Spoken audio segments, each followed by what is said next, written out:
Welcome to Let's Talk. I'm Salley Gibney. It's almost summer, and you know what that means? Dorset Theatre Festival is about to open. I am so thrilled to have with me Dina Janis. Welcome, Dina. Thank you How so are much. you? I'm very good. Yeah. It's so good to have you here. It's great to be here. And it's so exciting. And I mean, I can't believe that you came today and you're expecting about 50 people. And here you are sitting here with me.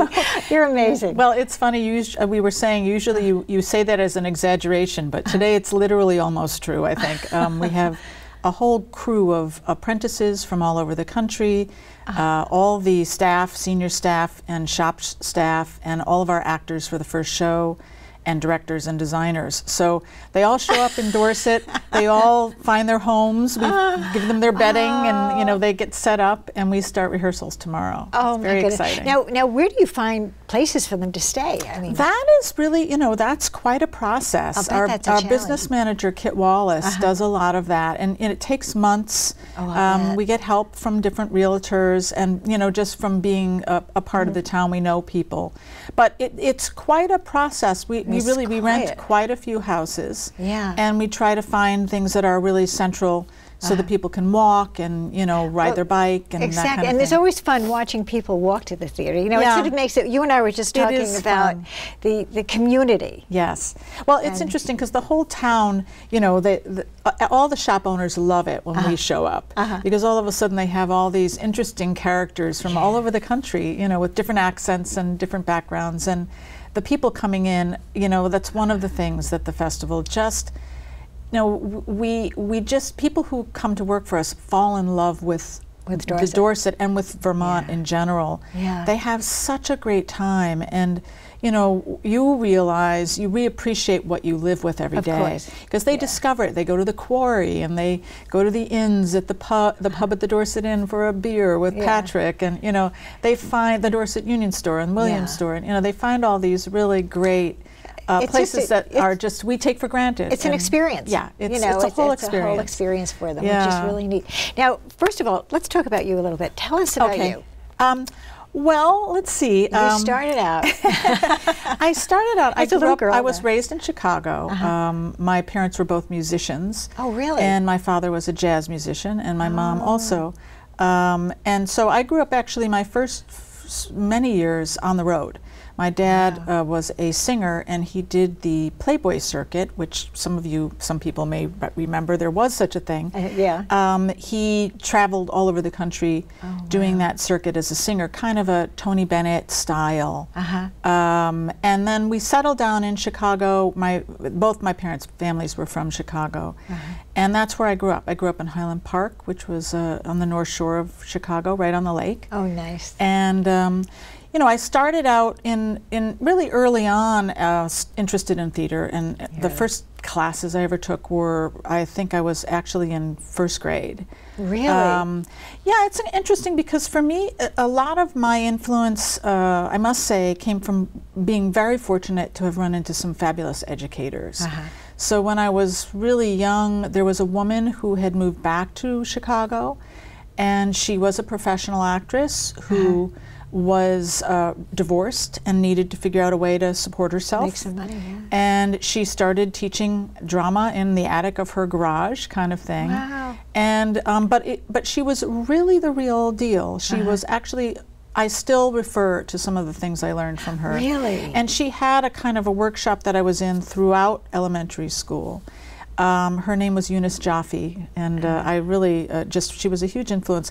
And then when I got to high school, I was very fortunate once again. There was an incredibly gifted teacher named Barbara Greener, and she was the teacher who taught all of the original early members of Steppenwolf Theater in Chicago. Really? So, wow, that was part of my life. I mean, we began the company when I was in high school, and so my first theater experiences in Chicago were related to her and the people who were her students, and then the beginnings of Steppenwolf.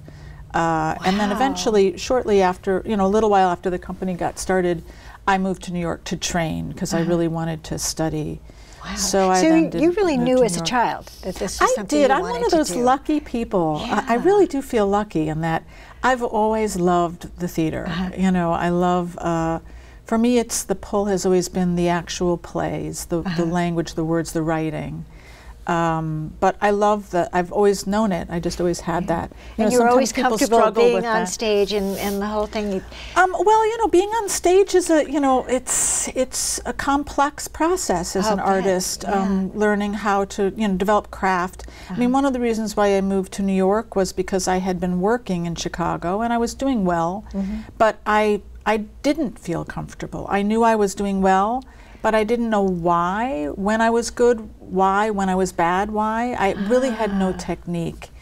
And, you know, I had been, of course, you know, reading the greats, Stella Adler and Uta Hagen and, you know, Stanislavski, and a lot of the great teachers were located in New York. And that's what brought me to New York, was the desire to train as a And so who did you train with?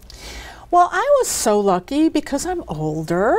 Those master teachers were still teaching. So when I came to New York, I went through the Stella Adler Theatre Conservatory and studied with Stella. Oh, really? I also How was she? She was a tough old broad. That's what I've read. Oh my She loved men, did not like women. Really? But you know, she could be extraordinarily brutal. I mean, the teachers in that generation were tough. From what I've read, tough. This was old school. Were you sensitive? I mean, I was very sensitive, but what I loved about Stella was she was incredibly brilliant when it came to script analysis and script interpretation. Oh, wow. And she was a genius in that area. I mean, you could just listen to her for hours breaking down a play. Wow. Really fascinating. And then I studied with Uta Hagen for a while, and I loved her. She was a wonderful acting teacher. And then also Lee Strasberg. So I studied with Lee Strasberg, and I also studied with Sandy Meisner. Oh my goodness! I had this philosophy. So you really went. Well, the interesting thing, what makes my training interesting, I think, is that at that time there were these key teachers in New York, and none of them got along.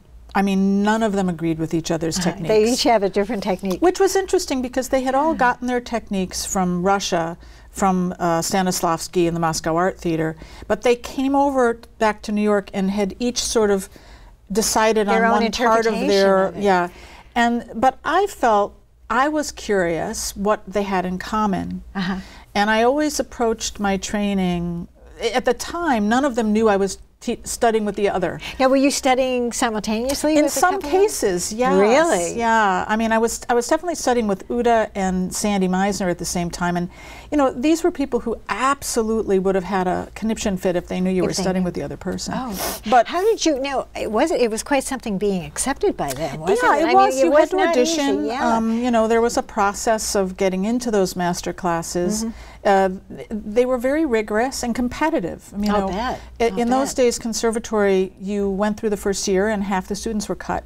Yeah. You know, it was the old school. Yeah. So it was a great way to train, though. And then eventually I got involved at the Actors Studio, became a member there, and was very fortunate because the Actors Studio is it's a fascinating place, and lots of wonderful influences and teachers that came along through the years I was a member. Do you keep in touch with any of these people? Very much so. Do you really? You know, it's funny, those bonds that you have from when you were really forming yourself. So much together. You do. You get very connected to those people. And the Actors Studio is a, well, I like to think of it as one big, happy, dysfunctional family. I mean, you have the really talented newcomers and the crazy aunts and uncles and, you know, everything in between. But it's a very close community of people. And in those days, you know, they would take in just a handful of people a year. So it was before the days of Inside the Actors Studio. Yeah. And, you know, it was a really kind of great,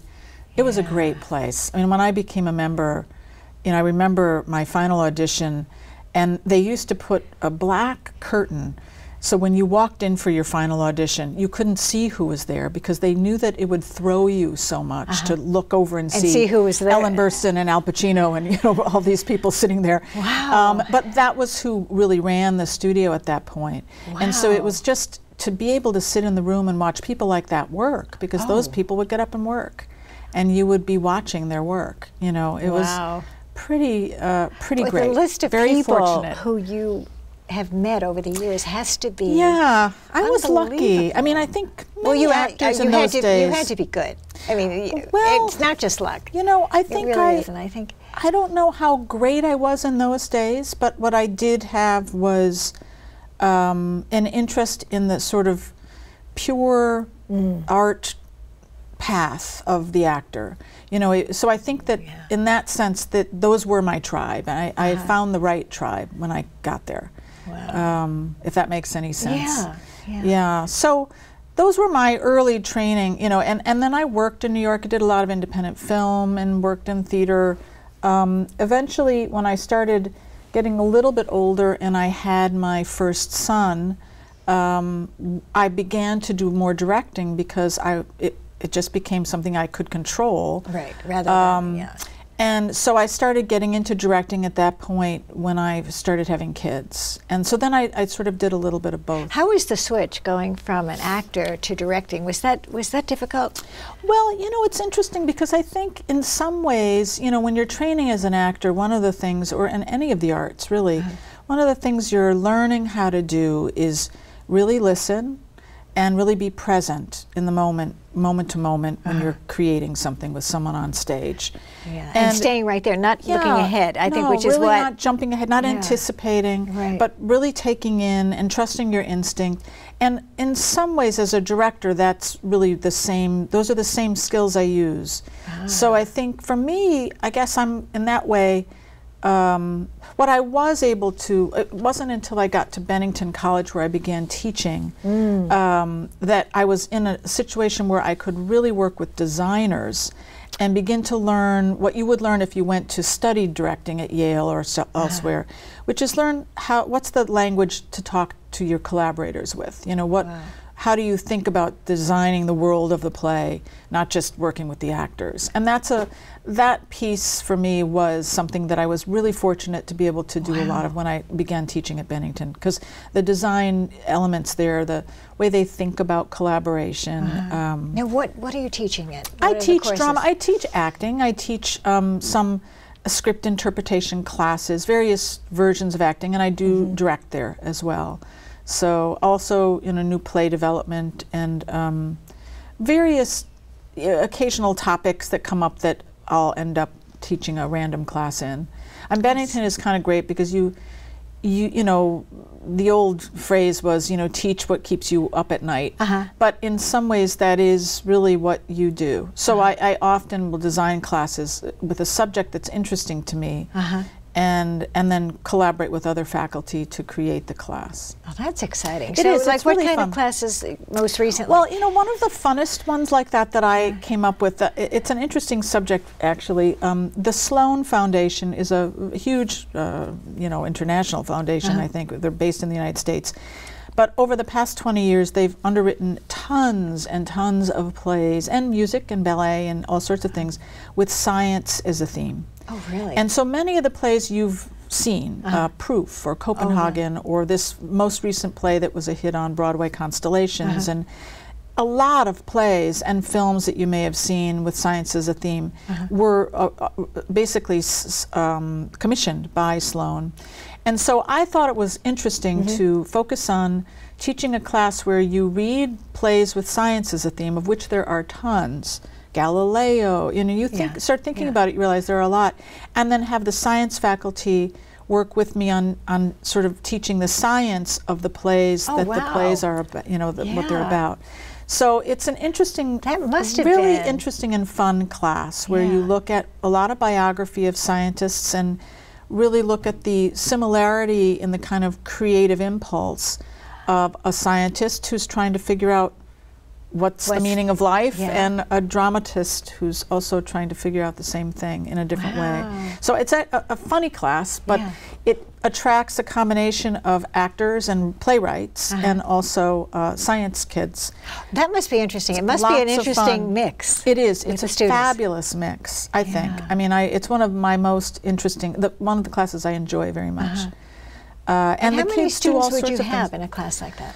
Generally, it depends, but the biggest class at Bennington is about 16, and sometimes it can go down smaller. Depends on what type of class. But that's a class that generally will bring in a I would fair think so. group. Yeah. But what an interesting mix. It is interesting, You know? and people, they come up with the most fascinating projects in that class. An example was we were studying Galileo, you know, and of course, you know, looking at the stars and thinking about him and his body of work. And this student was a music student who, for her final project, she took a photograph of the night sky and then took the stars and figured out through some kind of computer software, which exists, how to put them on a treble and bass clef. And she created a composition and then recorded that composition and brought it in and played it, and it was based upon the stars. And it sounds crazy, but it's a very Benningtonian kind of a student. But I loved that, and it was gorgeous. I was going to say. I mean, it was just breathtakingly it doesn't beautiful. surprise me though. You know, I the stars it was are just such so interesting, and just to have thought of that was interesting to me. And I think I don't know, but I would think for you, it must be very exciting to see the students and to see them, you know, coming up with these things and to be able to get them started on something like this. It's something, you know? I must say, I feel so grateful. Sometimes teaching at a university, there's lots of politics and it's, you know, whatever, all of that. You can't get around it.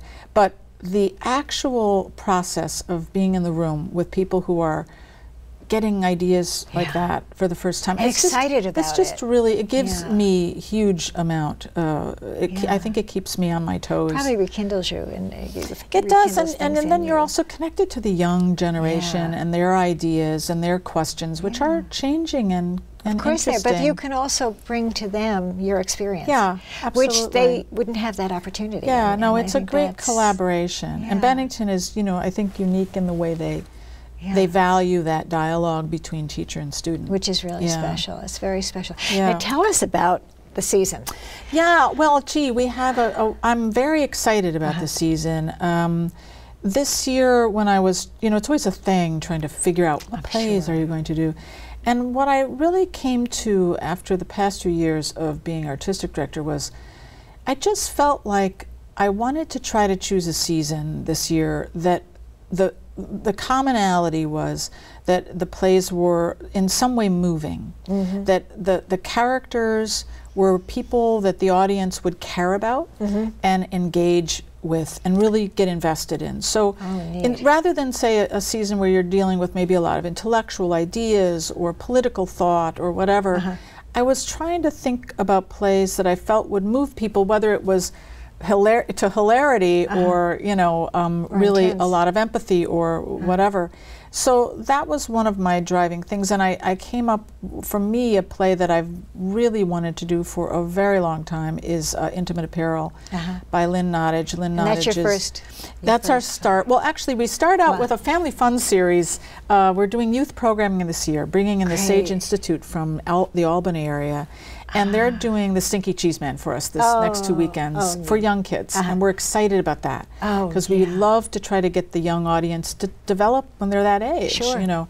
But then the first main stage is Intimate Apparel. And Lynn, you know, Lynn is a Pulitzer Prize winning African-American playwright. The story is about an African-American seamstress at the turn of the century, so it's looking at the history of that. And she's a seamstress who makes intimate apparel for very wealthy white women and prostitutes. Same stuff, by the way. I believe it. And so it looks at a lot of issues to deal with women and economics, women in economics, African-American black experience in America. And especially at that time. And at that time in New York. She really kind of falls in love with someone who she's very attracted to. It's an interesting play about, you know, looking for love and trying to find it. She's an interesting, beautifully moving play. And then we move from that to, I guess the second play we're doing is Sherlock, which was also exciting. Was I read every Sherlock Holmes that exists to mankind. Many of them are fairly flat on the page, but this was a new version of Sherlock written by a wonderful Seattle woman playwright, and it's very witty. Oh, and in the play, it's called Sherlock Holmes and the Case of the Jersey Lily, but Lily Langtry, who was a famous actress in reality, is one of the characters. Moriarty, of course, Sherlock, Watson, and Oscar Wilde makes an appearance in the play because Lily Langtry is rehearsing his new play. And so it's just everything you would think. It's fun, and quite a bit of the cast are friends. The fellow playing Sherlock is a guy named Kirk Jackson who teaches at Bennington. And we just have, I think they're going to have a lot of fun because they're all buddies, and they're really excited. And you can always kind of feel that. You know, yeah, you do feel it, absolutely, especially in a short rehearsal period. And then we're doing, we were very fortunate to get the rights for the regional premiere of Outside Mullingar by John Patrick Shanley.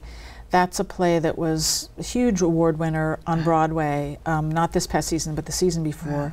And it's Shanley's love letter to Ireland. He had never been there.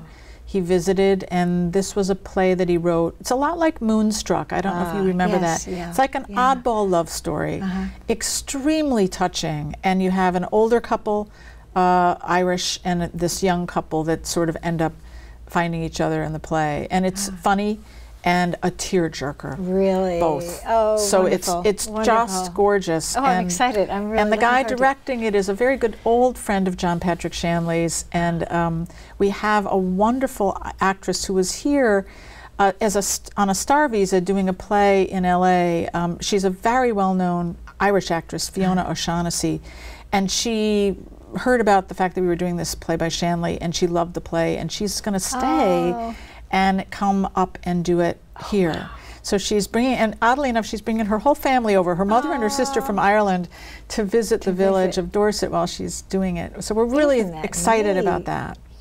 And then we're finishing with I'd Hate Hamlet. Paul Rudnick, you know, one of our greatest humorists, you know, he writes for the New Yorker and all sorts of, he's written some films as well, but one of our board members is a long lifetime, you know, childhood friend of his. They go way back. And it is a funny play, and sounds like a wonderful It season. is. It's fun, and we have a great group coming in for that, and it's kind of a noises off love letter to the theater type of play. Do you know the plot at all? I don't. It's the funny story of a Hollywood actor who's, you know, doing really pretty well. He decides to come to New York, and he's been offered the lead playing Hamlet in Shakespeare in the Park. But he never has done theater, doesn't know anything about Shakespeare, and hates Hamlet. And he moves into John Barrymore's old apartment, which is haunted by John Barrymore, who of course was the quintessential Hamlet. And so Barrymore haunts him and kind of scares him, but also teaches him how to become an actor for real. So it's hilarious. There's men in tights chasing each other around with swords, and it's very slapstick, but it's also, it has a lot of heart. And then we're finishing the, we're going into the fall again, which is, this is the third year we've now gone into September, doing a production of The Adventures of Tom Sawyer, which we'll do for school matinees and for a week run in September. And again, it's a wonderful adaptation by a playwright who came in for our new play reading series. Her name is Laura Eason, and she's one of the lead writers for House of Cards. And a wonderful writer, and the adaptation is just really beautiful.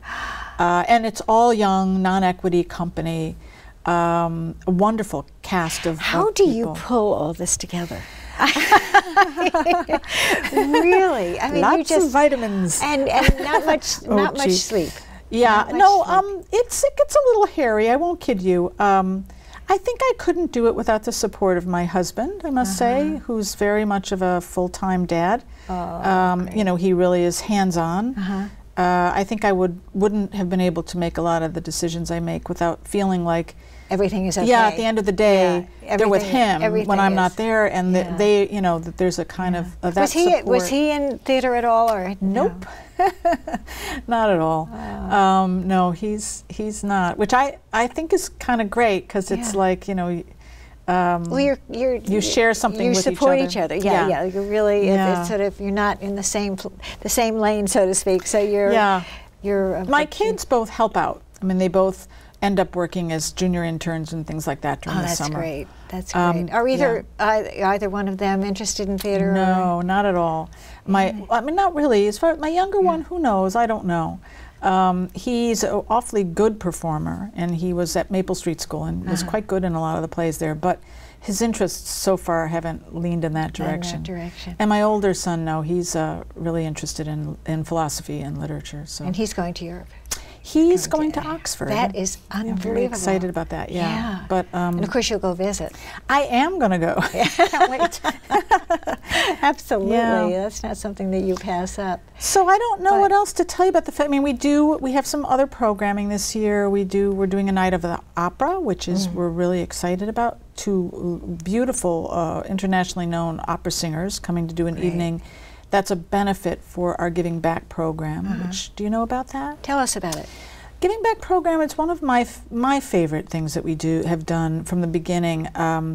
We are able to get underwriting for a program that allows us to give free tickets or pay what you will or pay what you can tickets to groups we feel deserve to be given back to. And they include local firemen, firemen, EMS workers, police workers, the Vermont military and their families, regional farmers, Habitat for Humanity we were able to add last year, so the families and the workers who volunteer.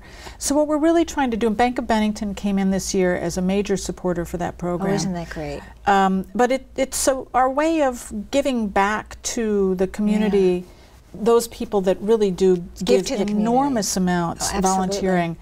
But also I think it's, frankly, the benefit for us as well is it builds what is a very diverse and vibrant audience. People that might not necessarily be able to afford to go to the theater, especially families. Yes, absolutely. And it brings them in the door, and that changes a lot in the dynamics in the room. I mean, it's really healthy. Absolutely. And I think it's been a great And to give program. them an experience like that is and just at first, they're very proud. Yeah. I remember when we first outreached to the Vermont military, and they were like, well, and then slowly a few people came, and then the word got out. Yeah. And that is very moving, because you have people come in. I remember once an older couple came in, and their son had been on, I think, his 4th tour in Afghanistan. Wow. And they waited till after the show to thank me for this, because they brought the kids to see, I think, Agatha Christie or something like that. And it is actually those things that I find they mean so much. There's so much hustle and bustle in this business, it's crazy, but those things matter a lot to me, and I love that program. But anyway, the Night of Opera will benefit that this year. That's so neat. That's so neat. And as you say, you give the experience. You were with the youth. When you do things well, with the kids. we're doing Howard Fishman is a real great New Orleans blues guy. Vermont Arts Exchange in North Bennington is co-producing that at the at the festival. Night of Music, and then we're also doing our new play reading series, which is great. It's exciting. We're doing it at the Marble House Project this year. Oh, you are? Oh, yeah, neat. all of our readings will be there. We're really partnering with them. And that's great. Have you been there yet? Oh yeah, that's unbelievable. It's fabulous. Yeah. Wonderful thing to have in the region. Oh, it's just bringing so much to the community. Oh my gosh, it's great. So we're really excited about that partnership. It's come a long way, baby, hasn't it? It has. It really has. It's fabulous. Yeah. It's so great. So there's that. Yeah. Well, I am so thrilled that you came, thank you very much. It's just absolutely fabulous. And I'm so as I said, I'm amazed that you got here today with all that's going on. It was actually a welcome break. I was like, okay, unless the building bursts into instantaneous flames, so now you go back and text me. Will everybody be there, or well, people are dribbling through today. Tomorrow's really the first day. We all show up at noon and have our first meet and greet, and everybody sort of says hello, and we go off from there. Which is really, really great. So well, thank you again for coming. Thank you, Sally. Thank you so much. Really, thanks and for very all much. of you out there, get over to the Dorset Theatre Festival, because it's going to be an incredible year. We're so blessed to have you, and we thank you so much for all you're giving and all you're giving to the community. So, come on down. Until next time, keep talking. Bye bye.